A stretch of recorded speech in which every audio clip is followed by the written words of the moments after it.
Hi friends, அனைவருக்கும் வணக்கம். தங்கத்தின் விலை குறையுமா ஏறுமா என்பதை பற்றி முழுமையான விளக்கத்தை ஆனந்த் சீனிவாசன் ஐயா அவர்கள் கொடுத்துருக்காங்க. அது ஒரு எக்ஸ்பர்ட் எக்ஸ்பிளைன் பண்ணியிருக்காங்க. குறைய போகும் தங்கத்தின் விலை, இதில் மாற்றம் ஏற்படுமா, இப்பொழுது தங்கத்தின் முதலீடு செய்யலாமா என்பது நிறைய பேரோட கொஷினாக இருக்குது. தங்கம் முதலீடு செய்யும் நினைப்பவர்களுக்கு இது ஒரு நல்ல ஆப்பர்ச்சுனிட்டியாக, இல்லை எப்போ முதலீடு செய்யலாம், இன்னும் குறையுமா என்ற முழுமையான தகவலை ஒரு எக்ஸ்பர்ட் கிளியராக எக்ஸ்பிளைன் பண்ணி கொடுத்துருக்காங்க. அது என்னன்றதை பை ஸ்டெப்பாக சொல்லியிருக்காங்க. எந்த மாதத்துலேருந்து தங்கத்தின் விலை உயர்ந்திருக்கு, எப்போ தங்கத்தின் விலை குறைந்திருக்கு, இதற்கு நம்ம எப்படி முதலீடு செய்யலாம், இப்போ முதலீடு செய்யறதுக்கான டைமாக, எப்படி தங்கத்தில் நம்ம முதலீடு செய்யலான்ற முழுமையான எக்ஸ்பர்ட் தங்க முதலீட்டாளர்களுக்கு கொடுத்துருக்காங்க. இப்போ தங்கம் வாங்கலாமா வேணாமான்றது தான் கொஷினாக இருக்குது. அதற்கான பதிலை இவங்க கொடுத்துருக்காங்க. அந்த தகவலை பார்க்க போகிறோம். இந்த வீடியோ ஸ்கிப் பண்ணாமல் கடைசி வரைக்கும் பாருங்கள். வீடியோ பிடிச்சிருந்தால் லைக் பண்ணுங்கள், கூடிய சப்ஸ்கிரைப் பண்ணுங்கள். வாங்க வீடியோக்குள்ளே போகலாம். செய்தி தான் நம்ம இன்னைக்கு கொண்டு வந்திருக்கோம். என்ன அப்படின்னா, தங்கம் விலை குறைஞ்சிருக்கு. தங்கம் விலை குறைஞ்சிருக்கு அப்படின்றது 70,000க்கு கீழே குறைஞ்சிருக்கு அப்படிங்கிறது ஒரு நோட்டபிளான ஒரு விஷயம். இதுக்கு ஒரு குட்டி கதையவே நம்ம பார்க்கலாம். இன்னும் ஒரு நாட்களில் தங்கம் விலை குறையுமா அப்படின்றதையும் நீங்க பொறுத்திருந்து பாருங்க. இந்த கதைக்கு பின்னாடி தெரியும் என்ன விஷயம் அப்படின்னா, தங்கம் விலை பாருங்க, ஜனவரி அதாவது இந்த ஆண்டு ஆரம்பத்திலே பாத்தீங்க அப்படின்னு சொன்னா 57,200 அப்படின்ற தான் இருந்தது. இந்த தங்கம் விலை 57,200 ரூபாய் அப்படின்ற அளவில் தான் ஜனவரி 1ஆம் தேதி இருந்துச்சு ஒரு சவரன். ஆனா இப்போ அப்படின்னு பாத்தீங்க அப்படின்னா, வரும் நாட்கள்ல அடுத்தடுத்து ஏறிக்கிட்டே வந்திருக்கு.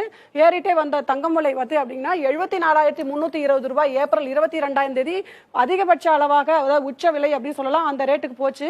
போன நாட்களுக்கு அப்புறம் திரும்பி பாருங்க, இந்த தங்கம் விலை பாத்தீங்க, இந்த சார்ட்ட தெரியும் உங்களுக்கு 68,800 ரூபாய் அப்படின்னு இன்னைக்கு ரொம்ப குறைஞ்சிருக்கு. அதுவும் இன்னைக்கு ஒரு நாளுக்கு மட்டுமே 1,560 ரூபாய் விலை குறைஞ்சிருக்கு. இதுக்கான காரணங்கள் அப்படின்னு பாத்தீங்க அப்படின்னு சொன்னா, இந்த ஜனவரி ஆரம்பிக்கும் போதே பாத்தீங்க அப்படின்னா, ட்ரம்ப் பதவியேற்கிறது உறுதியானது.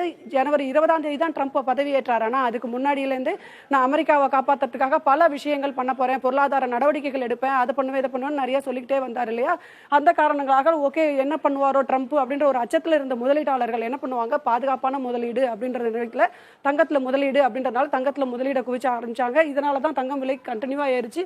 உச்ச அளவு போகும்போது என்ன அப்படின்னா, நான் பதில் வரியை அனௌன்ஸ் பண்ணுவேன் அப்படின்னு சொல்லிட்டு அனௌன்ஸ் பண்ணிட்டார். வேர்ல்டு முழுக்க கிட்டத்தட்ட 120 நாடுகளுக்கு மேல எல்லாருக்குமே பதில் வரி அனௌன்ஸ் பண்ணுவேன், நிறைய டாக்ஸ் போடுவேன் அப்படின்னு சொல்லிட்டார் எல்லா ஏற்றுமதி இறக்குமதிக்கும். இதனால ஒரு பெரிய குழப்பமே முதலீட்டாளர்களுக்கு வந்துருச்சு. இனி ஒரு சர்வதேச பொருளாதாரமே மந்த நிலைக்கு போயிடுமோ அப்படின்ற ஒரு அச்சத்தில் இருந்தவங்க என்ன பண்ணாங்க, தங்கத்துல முதலீடுகளை அத்தனையுமே கொண்டு வந்துட்டாங்க. பங்கு சந்தைகள்லாம் குறைய ஆரம்பிச்சிச்சு. அப்ப பாத்தீங்கன்னா தான் அந்த உச்சம் பெற்றது 74,320 அப்படிங்கிறது அந்த உச்சம் பெற்றதே அந்த லெவலில் தான் இருந்தது. ஆனா அதுக்கப்புறம் அந்த நாட்களில் ஏன் குறைஞ்சிருக்கு அப்படின்னு சொன்னா உங்களுக்கே தெரியும். இப்ப நம்ம செய்திகளை ரெகுலரா கொடுத்துக்கிட்டே வரோம். என்ன அப்படின்னா, அவர் ட்ரம்ப் என்ன பண்ணிட்டார், இந்த மாதிரி இருந்ததுன்னா சரியா வராது, அவங்களோட அமெரிக்க பொருளாதாரம் இன்னும் மேலும் மேலும் அங்க போராட்டங்கள் நிறைய வர ஆரம்பிச்சு மேலும் அவங்களோட பொருளாதாரம் மந்த நிலைக்கு போயிடுமோன்ற அச்சம் வரும்போது அவர் சாஃப்டன் ஆக ஆரம்பிச்சாரு. எல்லா நாடுகளுக்குமே ஒரு பேச்சுவார்த்தை நடத்த ஆரம்பிச்சாரு. கொஞ்சம் கொஞ்சம் வரியை குறைக்கிறேன் அப்படின்ற மாதிரி ஒரு உடன்பாடெல்லாம் கொண்டு வந்தார். இதுல அதிகபட்சமான விஷயம் என்ன அப்படின்னு சொன்னா, சீனாவோட அவரோட வர்த்தகம் அவங்க தான் அங்கதான் ரொம்ப பெரிய போட்டியா இருந்தது. அதாவது என்னன்னா, உலகின் பெரிய 2 பொருளாதாரம் கொண்ட நாடுகள் அவங்க 2 பேரும் இல்லையா. அவங்க 2 பேருக்குள்ள போட்டி இருந்தது. நீ 145% வரி போடுவேன்னா நான் 120% வரி போடுவேன், இப்படி மாத்தி மாத்தி பேசிட்டு இருந்தா இவங்க. இப்ப வரியை ஒத்திக்கிட்டாங்க. 90 நாட்களுக்கு நாங்க ஒரு வரி விதிப்பு கொள்கைகளை ஒத்தி வச்சுக்கிறோம்னு சொல்லிட்டாங்க. 2 பேருமே வரியை கம்மி பண்ணி கொண்டு வந்துட்டாங்க. ஸோ கூலாக ஆரம்பிச்சிருச்சு இந்த பதில் வரின்ற ஒரு விஷயம். கூலாக ஆரம்பிச்சதுனால அவங்க ப்ராஃபிட் புக்கிங் அப்படின்ற ஒரு விஷயத்துக்கு வந்துட்டாங்க முதலீட்டாளர்கள். அவங்க எதிர்பார்த்த அளவுக்கு பண்டக சந்தையில் 1 லட்சம் ரூபாயை டச் பண்ண தங்கம் விலை அப்பப்ப படிப்படியா குறைய ஆரம்பிச்சது.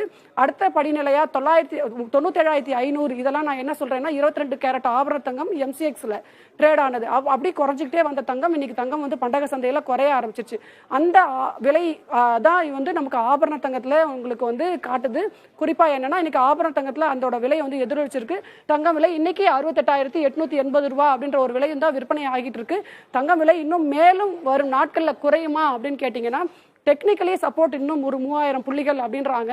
அந்த வகையில் தங்கம் விலை இங்கு சவரனுக்கே கிட்டத்தட்ட ஒரு 3000 ரூபாய் குறையறதுக்கு வாய்ப்பு இருக்கு அப்படிங்கிறது தான் நிபுணர்கள் சொல்றாங்க. இருந்தாலுமே இந்த சர்வதேச பொருளாதார நிலைகளையோ ஒரு போர் பதற்றங்களையோ வேற ஏதாவது பிரச்சனைகள் வரும் பட்சத்தில் தங்கத்துல திருப்பி முதலீடுகள் வரும் அப்படிங்கிறது தான் நம்ம பார்க்கணும். அதனால நம்ம என்ன பண்ணணும் அப்படின்னா, ஆபரண தங்கம் கட்டாய தேவைக்கு வேணும் அப்படின்னா நம்ம அதை வாங்கலாம். அதர்வைஸ் நம்ம என்ன பண்ணலாம் அப்படின்னா, சிறு சிறு விஷயங்களா முதலீடு, தங்கத்துல முதலீடு எப்படி பண்ணணும் அப்படின்றத பார்த்து முதலீடு செய்யறது சிறந்ததா இருக்கும்.